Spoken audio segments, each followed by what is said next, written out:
So far on the Phil Wins the Tour de France series, we've climbed the Col de Tourmalet, Mont Ventoux, and Alpe d'Huez. Our final stop on this trip is Valloire for an attempt on the Galibier. I didn't know that I was saving the best for last, but Galibier was definitely my favorite.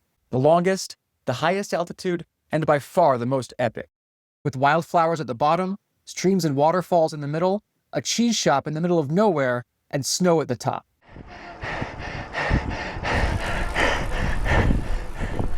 And not that it really matters, but this was also the first time on this whole Tour de France trip that I actually felt good and was happy with my result. Round this corner, one corner to go. Give it everything, come on, up, up, up, up, up.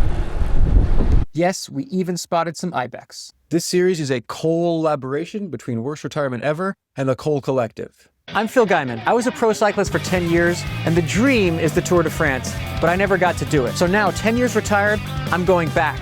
I'm going to tackle the best climbs in the Tour de France, and I'm going to win the Tour, because no matter how fast I go up the climbs, I'm enjoying the food, the wines, the culture, and the people. And I'll put my routes and links to points of interest in the description, so you can win the Tour de France too. Thanks for following along.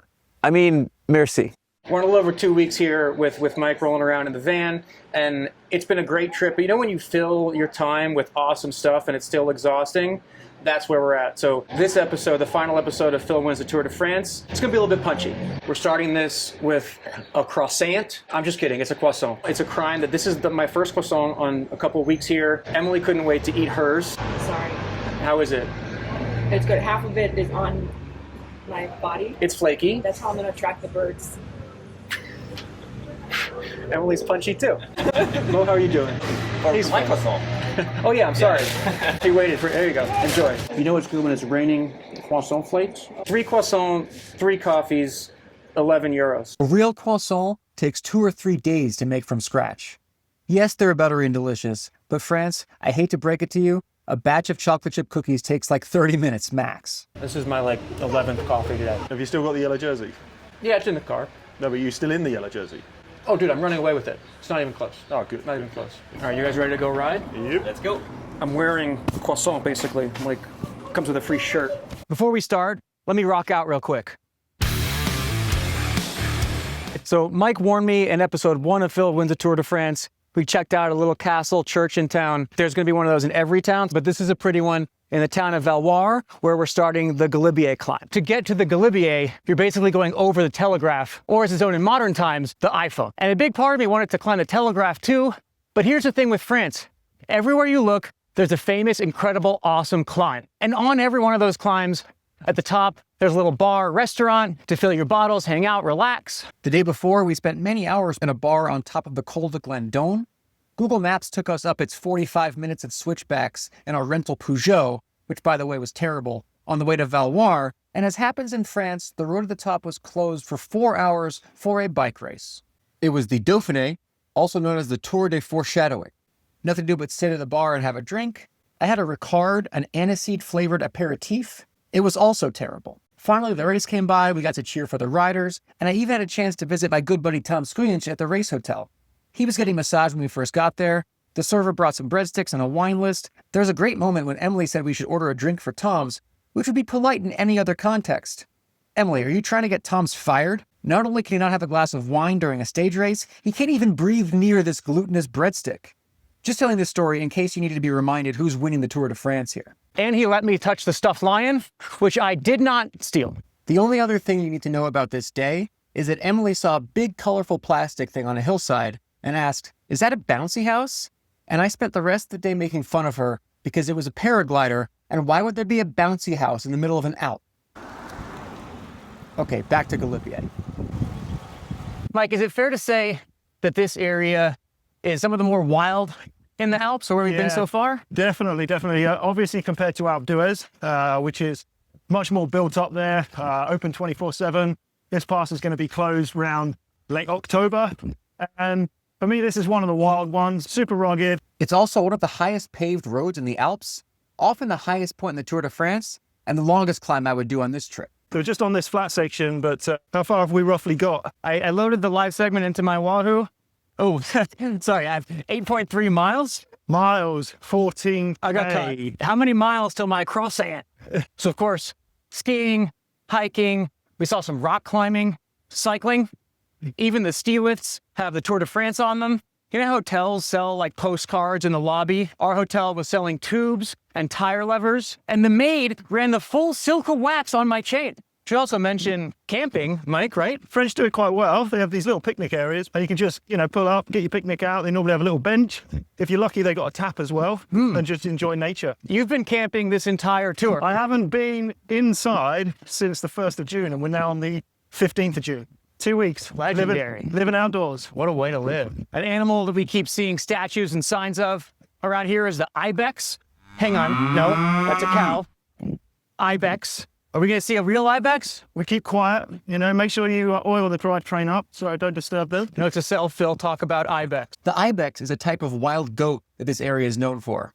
Since we didn't see a single marmot on Alpe d'Huez, I was not holding my breath for this one. Tomorrow I'd have a go for the fast attempt.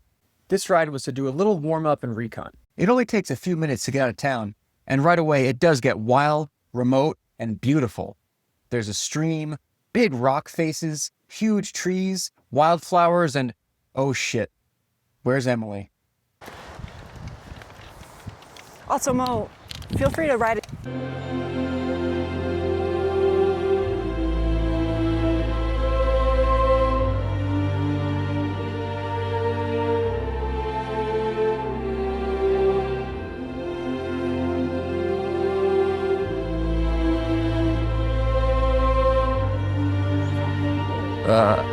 Okay.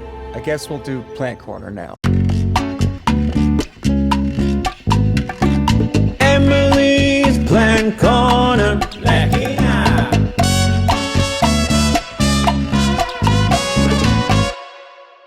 Here we have the lupin, which is named after the Latin word lupus for wolf, due to its ability to survive in poor soils, akin to the wolf's ability to survive in poor environments. You'll see that these pea-like flowers range in colors from blue to deep purples to white, and have the ability to thrive in various habitats. So you'll see them in meadows, alpine environments, and coastal dunes. Renowned for their ability to fix nitrogen in the soil, they play a crucial role in soil fertility and ecosystem health. Their nectar-rich flowers attract many pollinators like bees and butterflies. Mike, you getting that B-roll? Getting that good B-roll? Nailed the B-roll.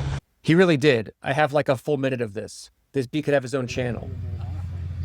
One of the things I like best about these flowers is that their leaves actually feel quite silky to the touch. So gardeners, I encourage you to plant these in your gardens. Keep healthy ecosystem, nitrogen-rich soil, and look at how beautiful they are. Roll to the right. Cha-cha now, y'all. Turn it out. All right, let's get back to the climb, shall we?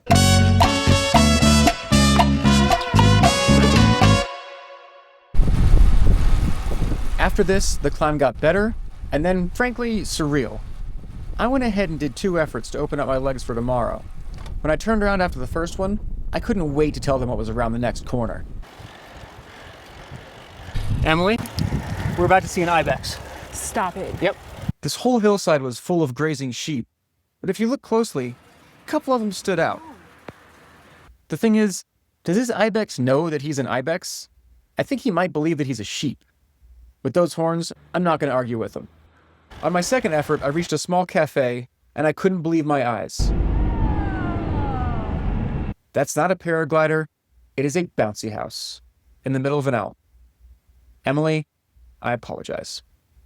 By this point, we were about halfway up, which would have to do for the Recon, because as you can see, the camera is wet, and storms can come out of nowhere at high altitude. We headed back to the hotel to put my legs in the Thera boots and rest up for tomorrow. So far on this trip, I'd been blessed with great weather for filming, but a record pollen count that had me pounding allergy pills and feeling terrible on my rides. So the rain was a blessing, cleaning up the air and making for a beautiful day.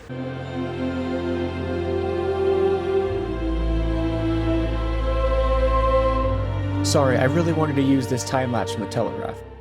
And washing away the pollen also gave me the best swoop score since I'd arrived. That's my lunch crepe in the background. My whole equipment and sponsor setup is the same for this whole trip, so I made a reel for that instead of repeating myself for each climb. But here's some gratuitous, sexy sponsor and product shots, because it's my job and Mike is good at it.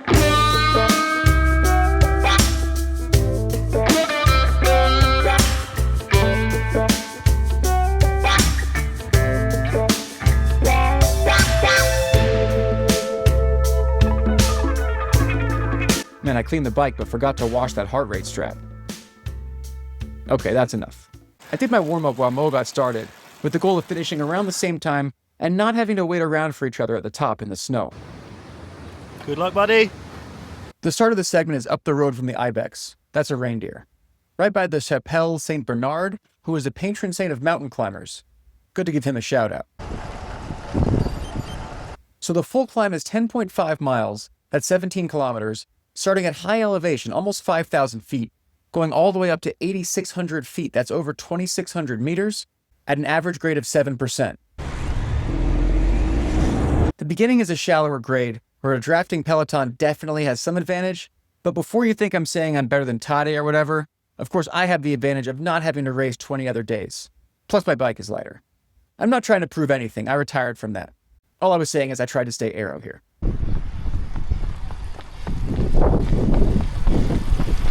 Yeah, nice job. Mike had asked yesterday if I'm still in yellow. At this point, if you aren't doing the math, I was winning the Tour de France by hours. I had a yellow jersey that I won at a La Top event, but I kept it for the podium ceremony. I thought about asking Starlight Apparel, my custom clothing sponsor, for a yellow speed suit, but I didn't want to be annoying. I flew through the wildflowers and sheep fields, but no Ibex today. The marmots also had the day off. Basically Chupacabra or Sasquatch at this point as far as I'm concerned, but whatever. Once you get past the bouncy house, you get to your first hairpin, and it gets a little bit steeper there, but never terrible. A mostly steady 8% to the top of the climb. Bonjour. There were tons of bikes on the climb, but very little car traffic, except when they could ruin the drone shots. A lot of the cars were on the Route des Grands Alpes, a 700-kilometer route across the high Alps from Lake Geneva to the French Riviera, frequented by cyclists and motorists. There was an exotic car show in Valloire. Exotic in France mostly means American muscle cars. I don't know why that surprised me. This is where we turned around yesterday, so the rest of the climb was new to me, but I've done enough climbs by now that if the grade is steady, recon really isn't necessary. Tell me the gradient and my legs know what to do.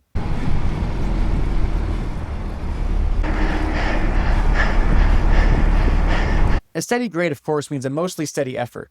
See, we can see a few spots where my speed went up, meaning the climb had flattened out a bit, so I'd save some energy and focus on staying aero.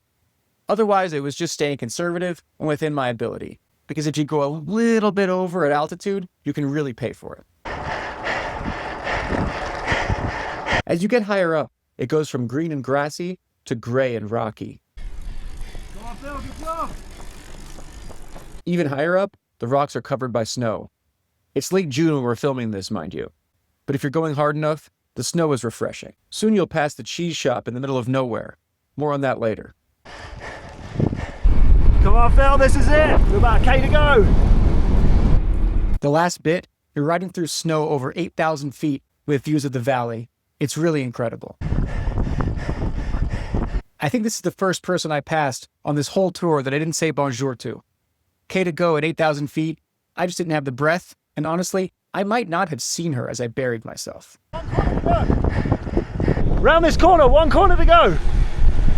Give it everything, come on, up, up, up, up, up. Good job. Thanks, mate.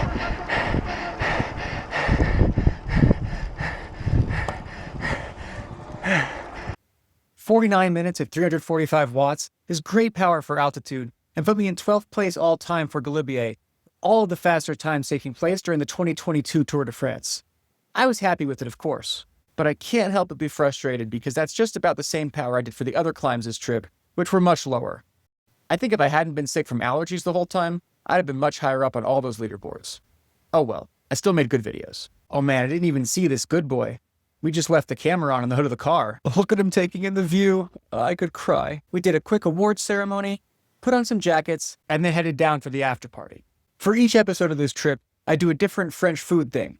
We did a fancy French restaurant for Tourmalet, wine tasting for Ventoux. I glue, keep going. Baguette for Alpe d'Huez. This all sans gluten, right? Sans gluten? No, I'm just kidding. I'm just kidding. Part of why I stopped at 4 is the 5th and 6th episodes would have to be snails and frog legs. Today's cheese. I really wanted to be fondue, but apparently that's a winter thing. It's on all the menus, but they look at you like you're crazy if you order it in the summer. Mike forgot to turn off the... Note to self. Edit that out. You don't get your cheese in France in the supermarket, so a few k's from the top of the Galibier is the Fromagerie. Definitely got to try the cheese when you're in France. Try the soft cheese, try the hard cheese. They got sheep's cheese, goat's cheese, regular cow cheese. The stinkier, the better. You think they have cheese in America, but they don't. The cheese here is made with unpasteurized milk. It's just way better. This area is famous for the Beaufort cows. Bonjour.